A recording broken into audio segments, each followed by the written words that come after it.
Hi everyone. It's absolutely freezing here in New England, so we are wearing many layers today and we are sipping tea to stay warm. This is my seasonal top deck list, and you're going to see that it is it is very deck heavy because I've been working with a lot of decks. I've been very blessed this winter to have a wonderful group of mentoring students, and we have all been hitting the decks hard. We've been really working very intentionally with tarot. And also personally on my own path, I've been working very intentionally with tarot and with oracle decks as well. So as you guys know, I'm going to break down in this list what decks I'm really feeling called to work with and why. I know some of you like to know this because it prompts you to maybe pull out a deck you haven't worked with in a while, or explore. Oh, I just hit that stand. Sorry, guys. Or explore maybe a deck that you've been on the fence about, do I purchase it or not? It gives you another look into that. And some of the decks on this list I will be posting reviews for over the next few weeks. So they will have their own full review. You will have seen them in some of the unboxings the last few weeks. But before I talk about that, I'm going to digress just for a minute. Sorry guys, because I'm in a chatty mood today, and you know how that goes when I'm in a chatty mood. So I don't know if you can see on my altar back there. Well, you probably can't see it, but by the salt lamp, I have this candle that smells so flipping good. So I use beeswax candles, as many of you know, for ritual workings, but lately when I've been like drawn to work with a scented candle, I've been really obsessed with Maker of Waxed Goods candles. And I have this, what is it called? Hold on. Smoke and birchwood that's lit right now, and it smells so good. And they also have a just birch one that's called just birch, not just birch, it's called birch. So this is smoke and birchwood. And then on my downstairs altar, I have one that's just titled birch, and it's like they're both these perfect like smoky woodsy candles. Oh my god, they're just making me so happy. It's just sometimes it's the small blessings that really make a big deal for us, isn't it? So yeah, I've been absolutely obsessed with those candles. So this one's almost burnt out, but we're enjoying it together today for our chat because it just felt right. So that being said, let's talk about like general mood with my tarot decks. So I mean, I've really been teaching a lot about shadow work. I've been doing a lot of personal shadow work over the last 3 months. I've certainly had a lot go on in my personal life. I know many of my clients have had a lot of things change in their personal lives as well over the last few months. And tarot and oracle work can just really support that process. So the decks that you're going to see on this list are really focused kind of on that deeper work. So there really isn't a light and airy deck here on this list. Sorry, guys. If you're not in that mood, you may not resonate with this list very much. Although, well, I guess we'll talk about this one first. Then the Unicorns Oracle, I guess we could say perhaps that it qualifies as possibly a lighter deck.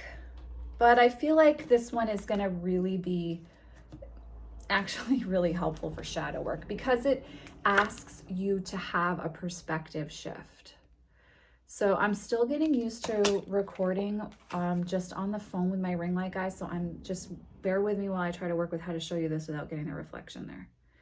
So in the card title, it says not a, and then it gives you the perspective shift. So like in this case, it says not a leaf, ending. You see that?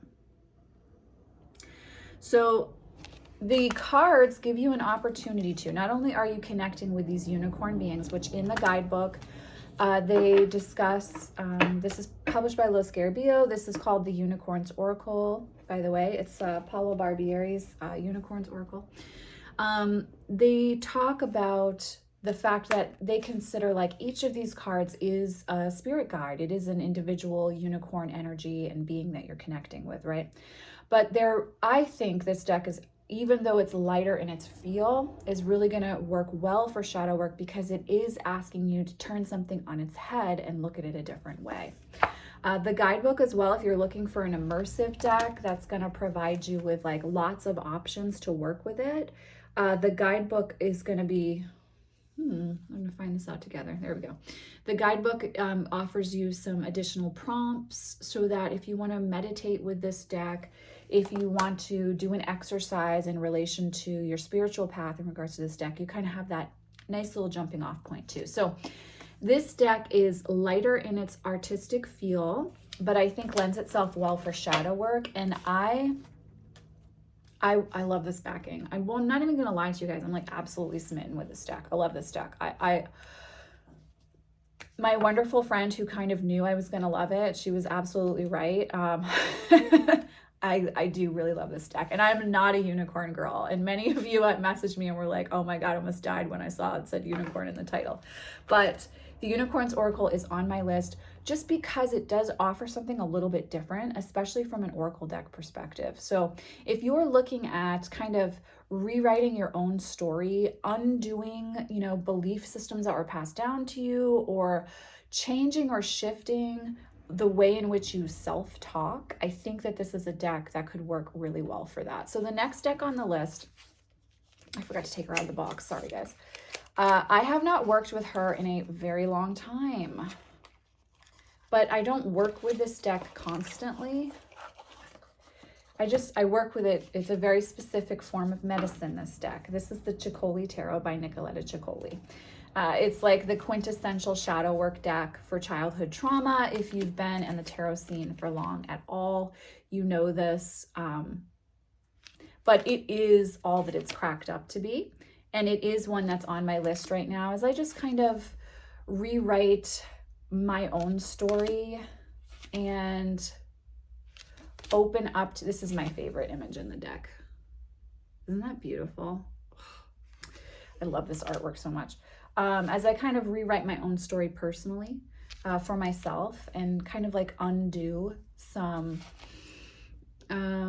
core beliefs that have been passed down to me that, I was unconsciously holding on to. This is a really great deck for that. So I would say this deck is really going to do well for deep spiritual work, for journey work, for shadow work. It's not going to be like a straight up Rider-Waite-Smith knockoff. Even though it says it's a tarot deck, I really,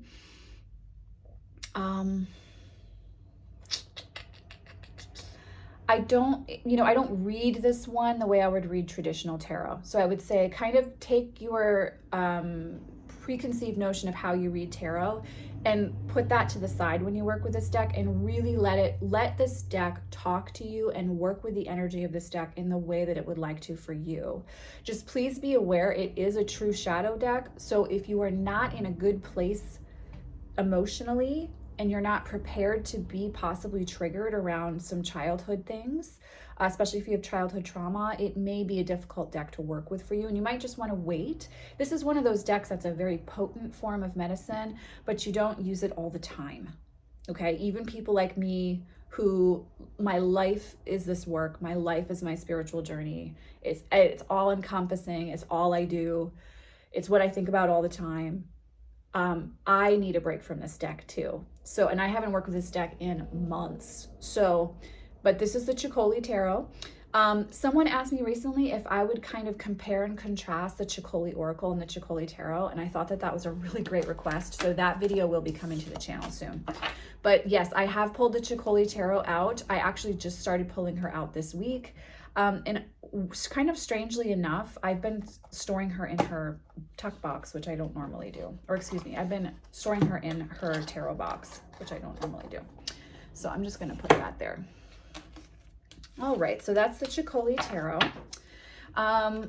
Another deck I pulled out recently, which I haven't worked with in a long time, but I'm very excited to work with again, is the Mary L. Tarot. I don't care. I know this deck has been out for a while. I fucking love this deck. It's deep, it's biblical, it works with Thoth and Rider-Waite-Smith, it's irreverent, it's a lot, right? Like, think if I was a tarot deck, it would probably be the Marielle Tarot, as much as I want to be the Tarot of Vampires, right? But this deck is really, really beautiful. And there are endless depths to be explored with the Marielle Tarot.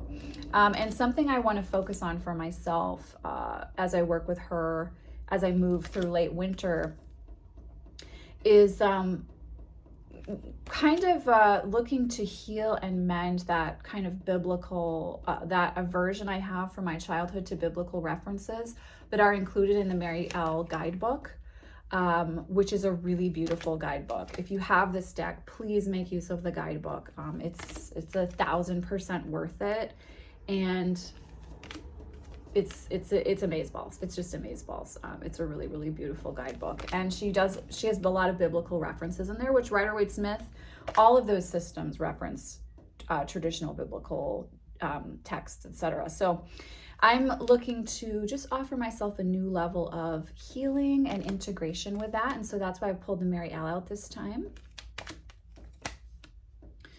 Really, really, really beautiful deck by Marie White. This is the original version, so I don't know. I think there's been like a reprint, right, guys? I feel like some of you have told me this. So this is the original. I don't know if it's going to differ from if you have a newer version, but really stunning deck. The artwork, the time, the love that was put into this deck, you can't mimic that. You can't fake it. It's real. Okay, Tarot of the Abyss, which I am going to have a full review of coming to the channel very soon. Oh my God, I freaking love this tarot deck. It's quickly becoming one of my go-tos for readings. It's so, oh my God, I don't even have words for how well this thing reads with others. It's, so Marielle can be confronting. Tarot of the Abyss still has that beautiful dark black and white feel to it. It's very clarifying, but it's not quite as confronting. It holds your hand a little bit more than the Marielle, for sure. So this is Tarot of the Abyss by Anna Torian, if I remember right. Really, really beautiful deck. If you are like on the fence, not sure, thinking about purchasing this deck, I would say go for it. Like I said, I will have a full review coming to the channel by the end of the month, but really, to the wonderful, wonderful person who gifted this to me, I cannot thank you enough. It is, she knew me better than I knew myself. I love this deck. It is a joy to work with. Like, I truly love it. This is a deck that's going to be a keeper. It's one that I will not be foolish enough to gift or to donate. This deck is staying in my life. It's beautiful. So Night Sun Tarot is on my list. I actually just trimmed her last night and edged her with black marker. One of my lovely tarot friends asked if we could work with this, and I was like, oh my God, I love this deck so much. And then they were like, oh, I just trimmed it the other night, and they showed me, and I was like, how have I not trimmed this deck? So I will say this. This is a really good shadow work deck. It's very confronting. It's like Marielle's confronting, Night Sun is confronting. Night Sun Tarot by Fabio Lestrani. I love Fabio. I don't always like, his artwork isn't necessarily like what I would put on my walls, but his tarot decks are incredible in my opinion, like just across the board. He puts out such great work in my opinion. I don't love Lo Scarabeo, his publisher, insofar as like I don't like the cardstock quality. I don't like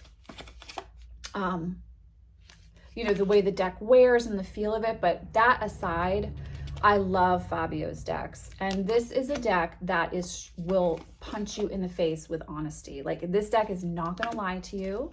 It's not going to sugarcoat anything. It's not going to make you feel, if the situation is not okay, it's not going to be like, oh, it's okay, sweetie, you're going to be fine. This deck's like, no, shit is fucked up. Handle it. Like, that is this deck. So this is the Night Sun Tarot again. If you are looking for that kind of deck, like if you are looking for, how would I describe this?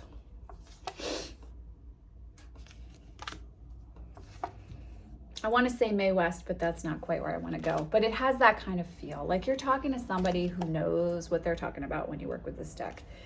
The artwork is, you know, can definitely follow traditional Rider-Waite-Smith, but we've got some references. I feel like Listrani was kind of playing a little bit with Boda. In Hermetic tradition here, I feel like there are some just the quiet underpinnings of that in this deck. So if you're also looking for like a tarot deck that you can kind of sink your teeth into, now the guidebook is not going to help you that much. It's a little white book.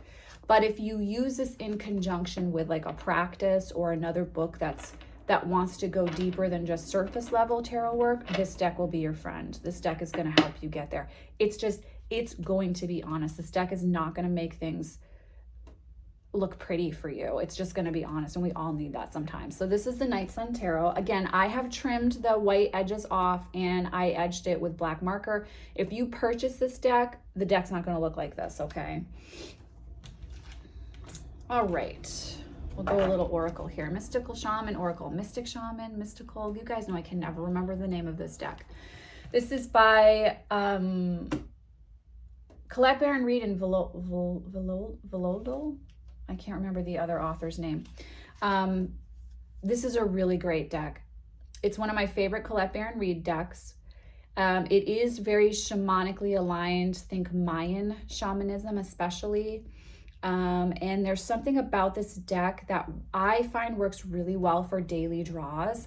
So it's not just a clarifier for a tarot deck to me. This deck is really beautiful for daily draws and for helping you to feel a sense of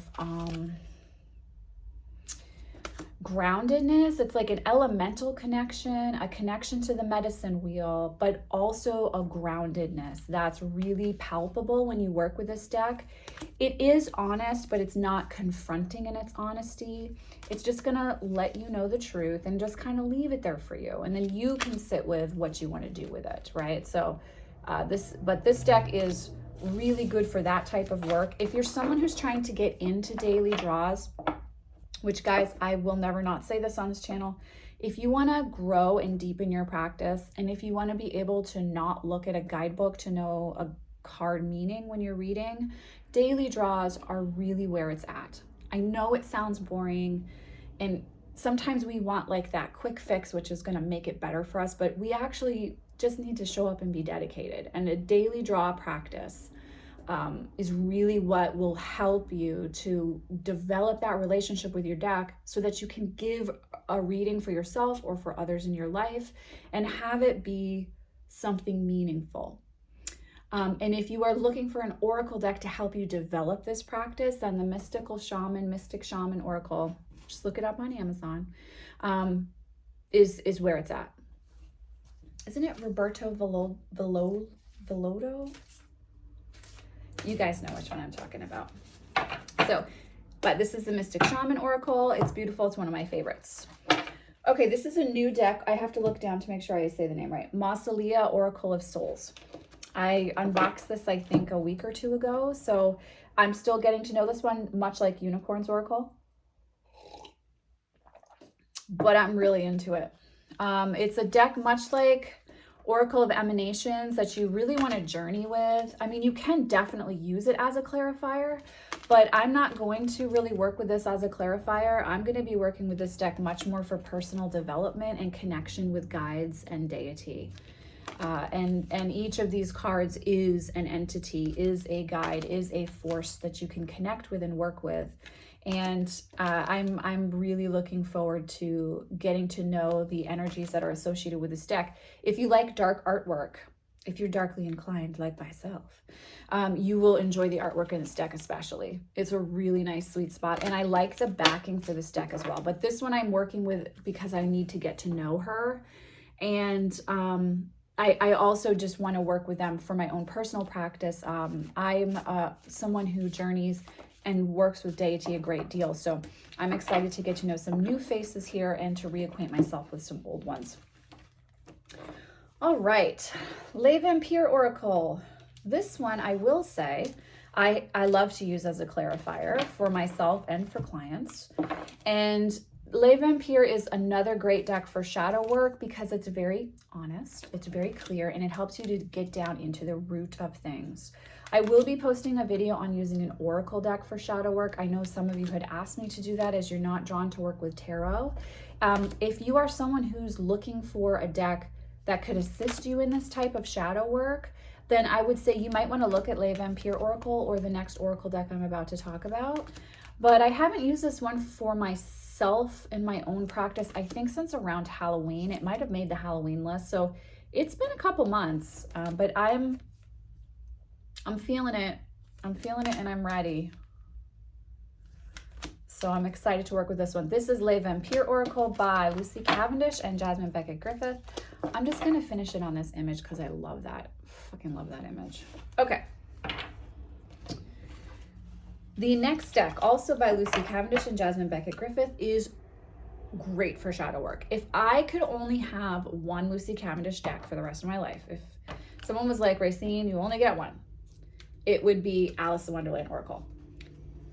This this deck is confounding, confusing, honest, brilliant, beautiful, fantastical. It's like everything in one. You can't like, oh, I'm sorry, I do use reversals in this deck. Sorry about that, guys. You can't, you will be enamored and smitten and just irritated and in love with this deck if it speaks to you the way it does me. It's brilliant for a clarifier. Like, talk about get right down to why something is going a certain way or why you can't shift out of something, or if something in your life you're not happy about, like why is that going on? Use this deck to clarify and you will discover why. And it also really does call you to be responsible for your own practice. It holds you accountable in a really healthy way, not in a way that is anxiety producing, but in a very healthy way. So this is Alice the Wonderland Oracle. Jasmine Beckett Griffith did the artwork. Lucy Cavendish wrote the guidebook. It's a good one. You're gonna, if you're drawn to it, purchase it. You won't regret it.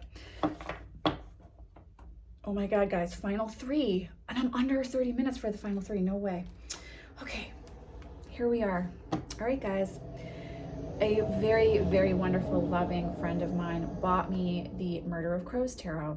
And I think one of you said in the comments when I unboxed it last week, like, if this is like one of your go-to decks, that you were gonna laugh because it's so me.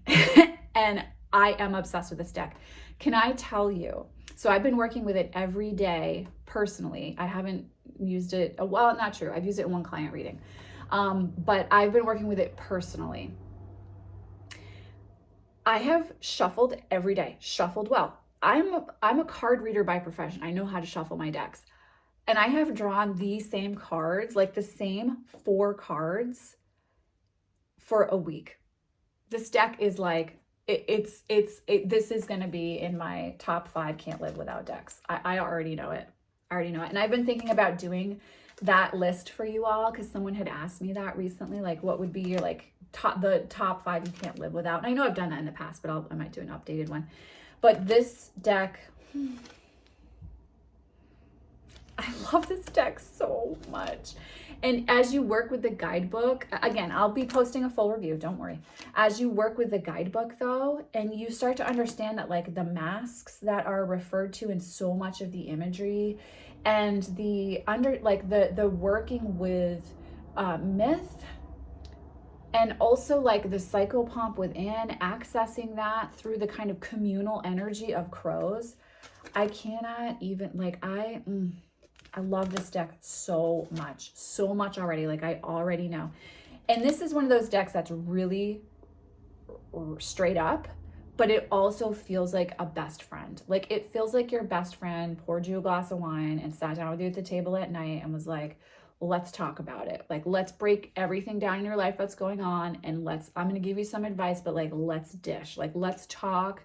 Let's get it all out there. Let's talk about all the feelings. Like, it's that type of feel. It's not necessarily confronting or to the point. But it's still honest and clear. So yeah, guys, I'm in love with this deck. I can't even, I'm so in love with this deck. Yeah, this is Murder of Crows Tarot. And this may be like one of my favorite backings. I know I say that a lot, but I really mean it. Okay, guys, I really mean it. Next up is Isis Oracle. You guys know she is in my top 5. Isis is my patroness. I can't imagine not having this deck in my life. That being said, I did take a little bit of a personal break from it for the last couple months, which I haven't done in quite some time. I always have her out by my bed, but I hadn't really been pulling from her up until actually this morning. And then I was like, oh, Isis Oracle is coming back in. She wants to be worked with. This is by Alana Fairchild. This is the Isis Oracle.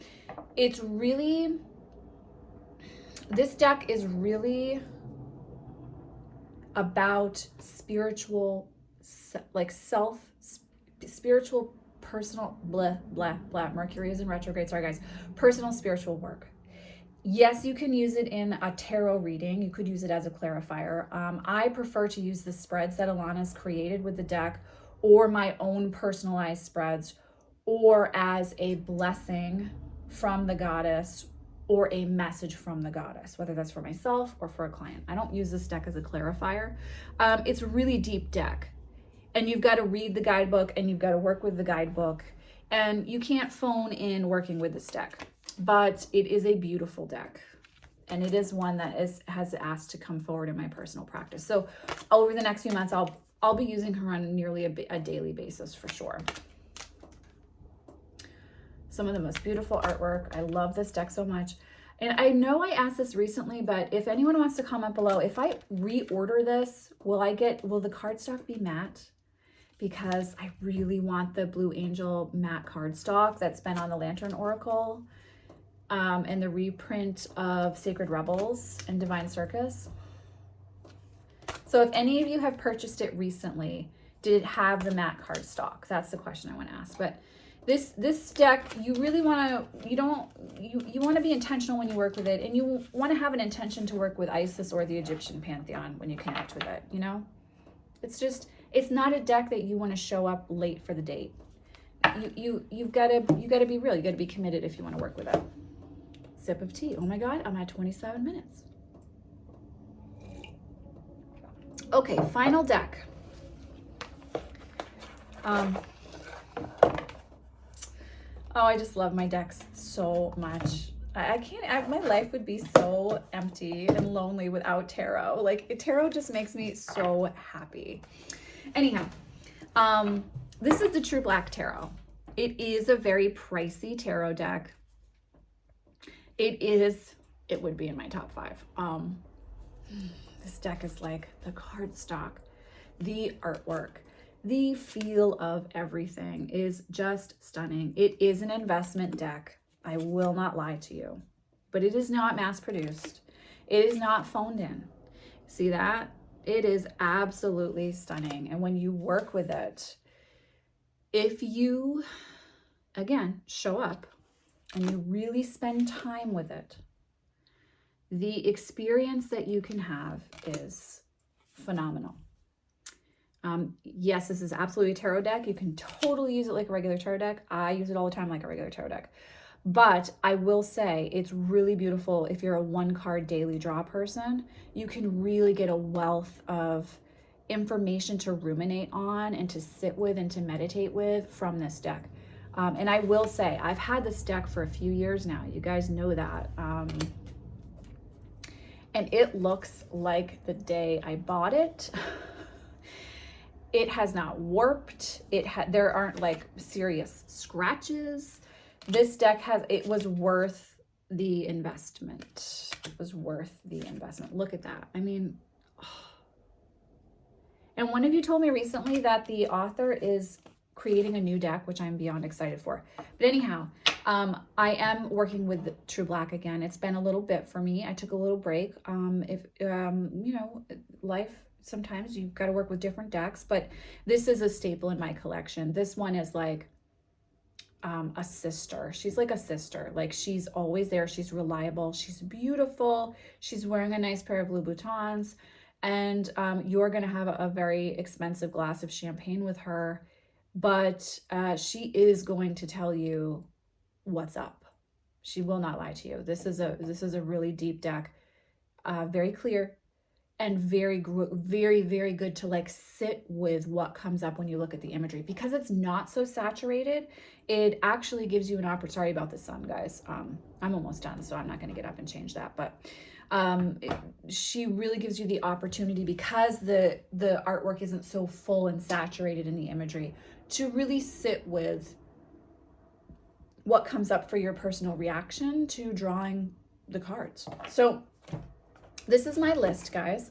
I don't know if you all deal with this as well, but I really do. It's cold and winters are long up here in northern New England, and so I definitely deal with seasonal depression. So I found over the years that it's best to just like embrace that and work with my darker decks and let myself be where I am, and take the opportunity to really like have meaningful card work for myself. In my spiritual practice, I really beef up my spiritual practice in the winter so that I can just be, and I can sit in that kind of stillness and heaviness and like that stuck energy of it's like today it's like -7 out and there's like 2 feet of snow outside, and like and everything is slow no matter how you try to push forward. And so these decks that I've put on this list are really beautiful to work with, to just allow yourself to be present to the moment and to be open to the wisdom that you can access from that space, which is a very different wisdom than in the middle of summer here in New England. So if you are currently in that space, if you've been dealing with some seasonal depression or depression in general, or if you're feeling high anxiety, if you're having difficulty sleeping because of Mercury and Venus in retrograde, maybe go for a deck that has some meat to it that you can kind of sit with and get curious about what's going on for you, and the wisdom that the cards can offer you for that. So those are my thoughts on my midwinter to late winter decks. I'm really loving my card practice right now, and I hope you are as well. I am sending you, as always, much love and many blessings, and I will see you in the next video. Take care, guys. Bye.